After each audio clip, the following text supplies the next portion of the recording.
حدثنا مسدد قال حدثنا يحيى عن شعبة عن قتادة عن أنس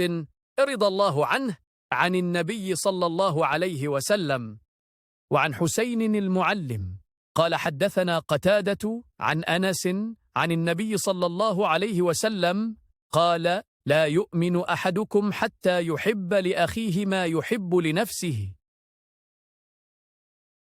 دپون آو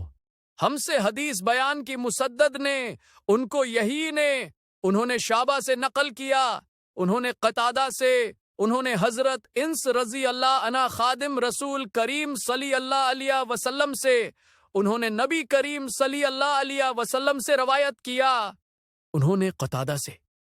انہوں نے حضرت انس رضی اللہ عنہ سے، انہوں نے آن حضرت صلی اللہ علیہ وسلم سے نقل فرمایا کہ آن حضرت صلی اللہ علیہ وسلم نے فرمایا تم میں سے کوئی شخص ایماندار نہ ہوگا جب تک اپنے بھائی کے لیے وہ نہ چاہے جو اپنے نفس کے لیے چاہتا ہے. Narrated Anas. The Prophet said, "None of you will have faith till he wishes for his Muslim brother what he likes for himself."